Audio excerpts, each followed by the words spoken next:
ராமாயணத்திலே வருகின்ற ஒரு கதை, புரட்சியாளர் அம்பேத்கர் அவர்கள் இந்து மதத்தின் புதிர்கள் என்கின்ற நூலில் அது குறித்து மிக தெளிவாக இன்றைக்கி வந்து ராமாயணத்தை பற்றி எல்லாம் பேசுகிறாங்க. இன்றைக்கி பாரதிய ஜனதா, ஆர்எஸ்எஸ், சங் பரிவார அமைப்புகள் பல்வேறு வகையில் ராமாயணத்தை கதையாக அவர்கள் வந்து பாட்டாக அதை வந்து திரைப்படமாக்கி கொண்டிருக்கிறார்கள். டிவி சீரியலில் பண்ணிகிட்டு இருக்காங்க, டிவியில் கூட அதை போடுறாங்க.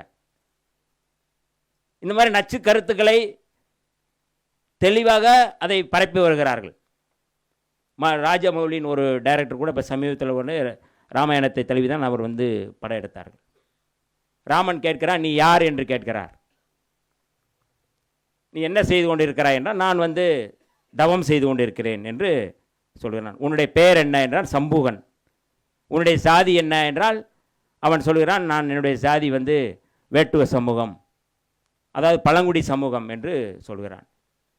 ராமன் கீழ் சாதிக்காரனாக நீ வந்து எப்படி வந்து ஜாதி மாதிரி எப்படி வந்து இந்த தர்மத்தை செய்ய முடியும்?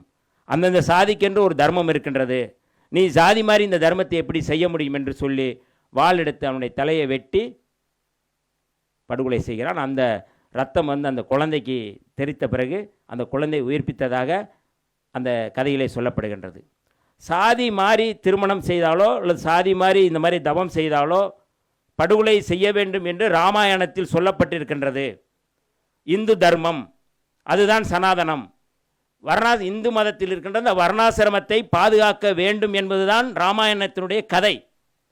அந்த ராமாயணத்தினுடைய துணைக்கதை தான் மகாபாரதம். அதுதான் 4 வர்ணங்களை நானே படைத்தேன் என்று பரமாத்மா மூல கிருஷ்ண பரமாத்மா மூல சொல்லப்பட்டது. இந்த 2 கதைகளையும் வைத்து கொண்டுதான் இன்றைக்கு இந்த படுகொலைகளை நியாயப்படுத்தி வருகிறார்கள். இந்து மதத்தில் சாதி மாறி திருமணம் செய்தால் படுகொலை செய்ய வேண்டும் என்று ராமன் சொல்லியிருக்கின்றான்.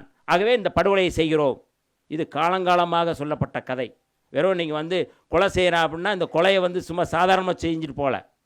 இந்த கொலைகளுக்கு பின்னாடி, இந்த ஆணவ படுகொலைக்கு பின்னாடி ஒரு கோட்பாடு இருக்கின்றது.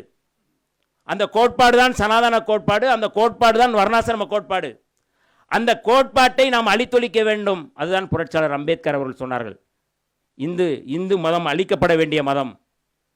இந்து மதத்தில் சமத்துவம் இல்லை, இந்து மதத்தில் எப்பொழுதுமே சமூக நீதி இல்லை. ஆகவேதான் இந்து மதத்திற்கு எதிராக அவர் மதம் மாறுகிறார்.